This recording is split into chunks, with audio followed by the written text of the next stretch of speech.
What is up, guys? It is Antoine Easel, and I have some stuff to discuss with you. This is a very different video that I think I'm going to just post probably on my second channel, just to get my thoughts out there on this, because, look, as you guys know, I have not been uploading, and I just put out a post about this. I'm not uploading because I haven't been motivated to do the videos. I haven't felt like this is something I want to do, and ideas haven't really been coming to me, and even if they did, I probably wouldn't carry out with them because I'm just not in a position where I want to deal with the channel right now. And obviously there's no one counting on me to do this. And even if there was, the channel is meant to be a place where I could just upload shit whenever I wanted to, just for fun. That was kind of the point of it. That's why I created it. So I'm not going to sit here and be like, oh, I need to upload and I need to do this, because I don't. At all. There's no one counting on me to do this. Maybe my friend might be like, oh, I haven't uploaded in 3 months. Fuck you. But, like, no one cares, right? And, I mean, as much as I'd like to have a following like that, I mean, it's either a bunch of people are like, upload, counting on me to do something, or I could just do my own separate thing. Which, I mean, I would probably prefer that, but again, it would be great to have, like, a community here. But, that's besides the point, right? So, I just want to explain that a little bit, but, like, the place that I left off in the story is probably the best place for me to feel unmotivated and not want to continue as of right now, right? The characters, Jinky Minus, main villain, is up in space, literally gone. They don't know where he is. He's missing, right? All the characters return to their normal lives. Red is destroyed. They don't gotta deal with that. They don't gotta deal with Jinky Minus. They have no threats. As of now, they have no villains. So all the characters are kind of just existing in their normal state. Except for Big Jingus.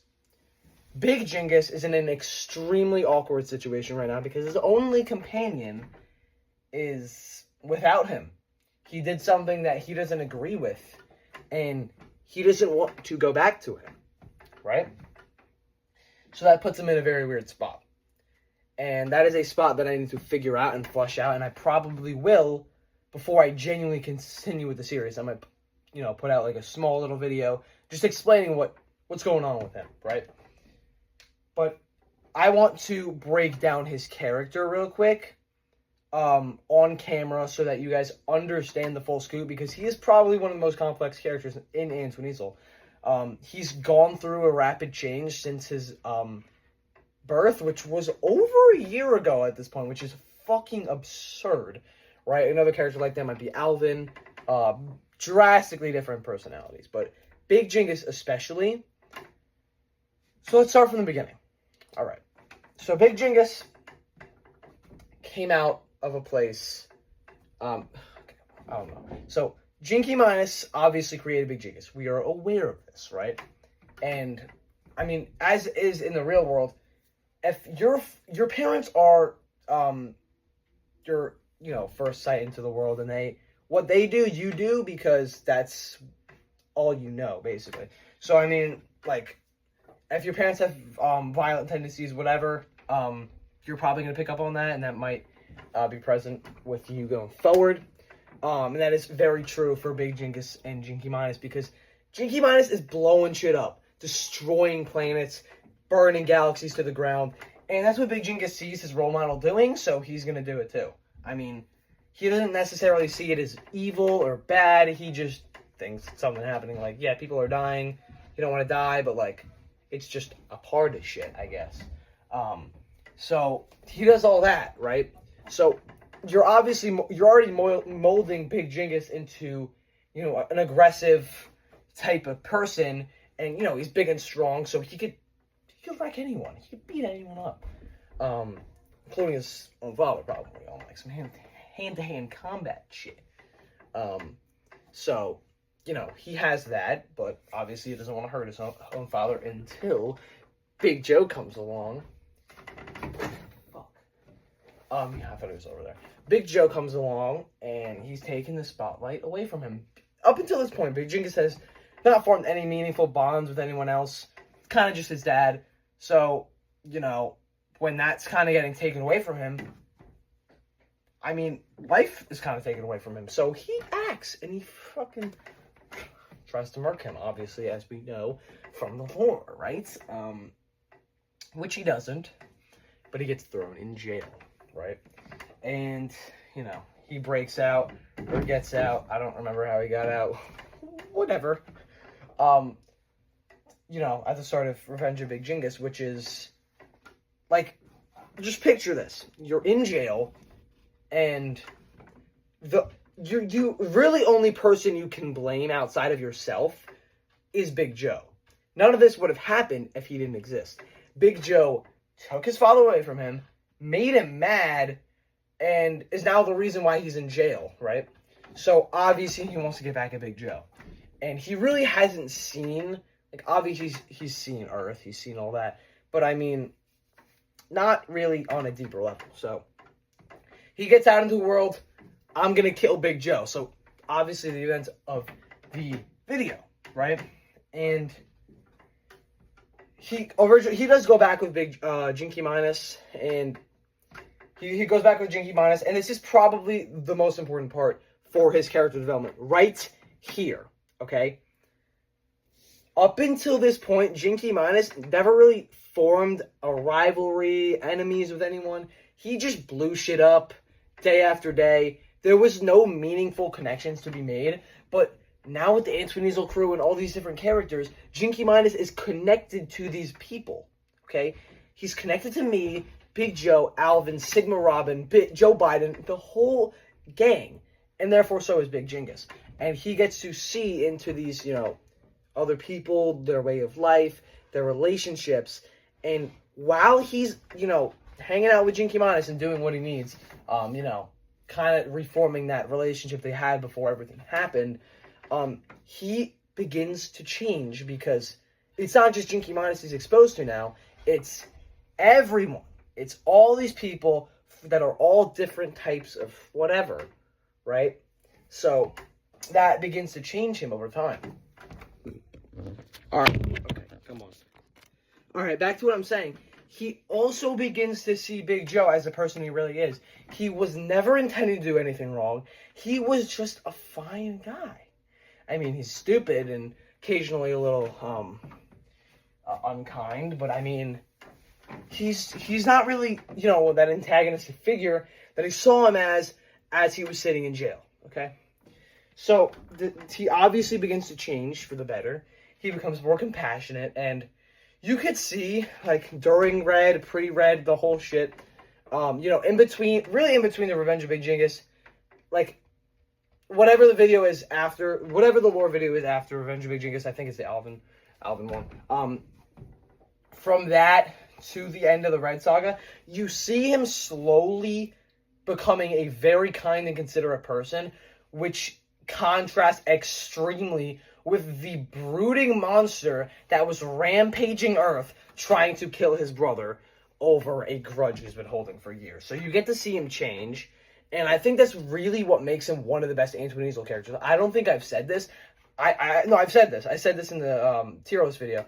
Big Jingus, Big Joe, and Jinky Minus are honestly my top 3 characters, and that's why I loved Big Joe versus Big Joe so much, because the 3 of them interacting is like the greatest shit ever. I fucking love it, and I want to bring it back. I want to bring back that old Big Joe. I mean, he's still in Luigi's vacuum, so I can have him break out. Because I want to do more of that. That was fun. But, like, you get to see this fun-loving Big Jingus who's genuinely considerate.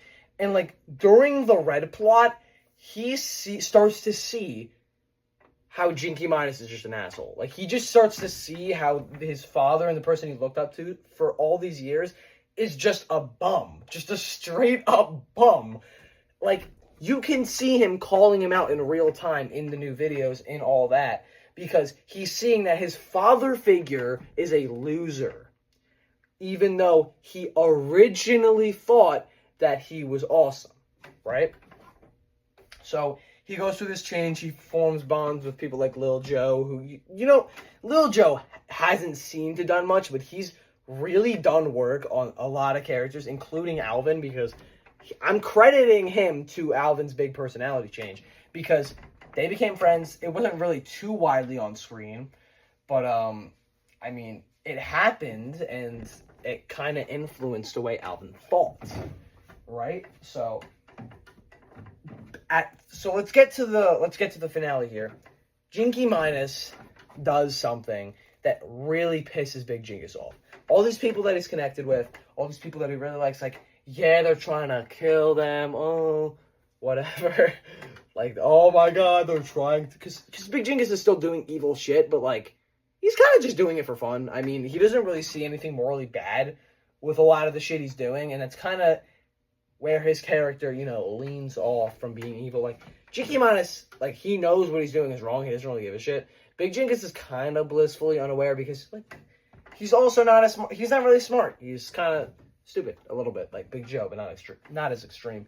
He just doesn't really see that. I mean, he's stupid in other ways. Like, I mean, he's very emotionally mature, but, like, kind of stupid within just, like, common logic, I suppose. So, like, he doesn't understand the shit he's doing is wrong. So back to what I was saying. What was I saying? So, when Jinky Minus does this, like, he's seen him blow up planets, he's seen him destroy shit, right?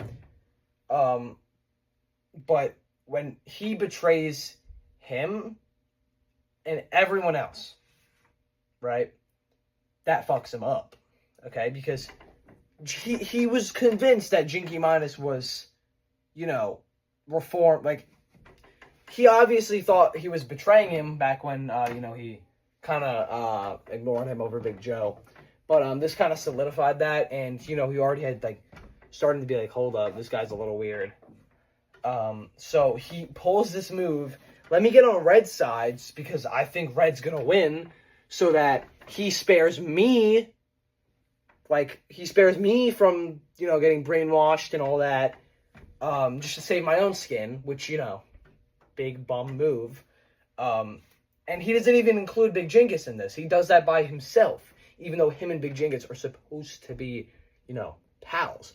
And Big Jingus is obviously like, fuck you, you just sold me out, to presumably get brainwashed and, like, never speak to me again, I guess. You're selfish, you're a chud, and that's literally, like, the characters have never gotten that mad at Jinky Minus. Like, yes, he's tried to kill them, but he's never made that much of a chud move in the history of Antoine Weasel. And that's really why everyone let out on him in that last scene, including me, including Antoine Weasel. Let's not call him me, because I'm not a character right now. Including Big Jingus. And that's when Big Jingus realizes he is extremely out of place. Even with the person that he's supposed to be, you know, deeply connected with and, like, form a really bond with, he differs extremely from them, and they have extremely different personalities. And, you know, one of them is, like, a good-ish person, one of them is a terrible person. So I keep I set this up on my treadmill because I wanted to do this in my basement. I also, like, wanted to stand it up somewhere. And I keep falling off it, so... Can you fucking stop? Bro, come on. What is that? Alright, whatever. So... What was I saying? So, Big Jingus is now in this awkward position where he's, like, you know, kind of friendly with these people. He's kind of a good guy, but he also is kind of evil. But he's not, like, evil like Jinky Minus, so it's, like, he's too nice for Jinky Minus, and he's too evil for the Antoine Weasel guys. So, I mean, he's living with us as of now, but he's not really, he doesn't really fit there. He kind of just is awkwardly here. Doesn't really interact much with the other people. I mean, we welcomed him, but, I mean, he doesn't feel himself very welcome. So, I'm now here to figure out where his character goes next, where he wants to go, where he finds meaning in his life, and, you know, what he decides to do. Will that entail writing him off the show? Will that entail him going back to Jinky? Will that entail him, you know, becoming a fully fledged good guy and part of the gang? I think it's none of those. I think I want his presence in the show, but I want him to be separate. He's not becoming a fully fledged good guy. I don't think that's happening. And he's definitely not going back to Jinky. I also don't want to write him off the show because he's an amazing character. Let's be real. That's kind of why Jinky Minus was supposed to just be one of many villains. But I loved his character so much that I let him stay. Right? Like, people like Mr. Cartoon Network, I mean, he's dead. He's dead, but, like, his character was great. I loved his character. So I'll give you a hint. It's coming back in some capacity. How about that? I'll give you that. Ian Hawke, like, there wasn't really any personality. Like, with Ian Hawke and Red, they're kind of just an antagonistic force. They never really had any personality, mainly because, I don't know. How am I really supposed to give depth to Ian Hawke? I don't know. Because I wanted to use the AI voice sample, but it didn't really work. I'm, like, also, like, fuck AI. And, you know, Red didn't want him to talk. That was kind of the whole point. So they're kind of similar in that regard, but, you know, I think, whatever. So, Jinky Minus, Big Jingus is not going anywhere. I mean, he's going somewhere, but he's not going anywhere. He's not going nowhere. I don't fucking know. He's not going elsewhere. He's going... No, he's going elsewhere.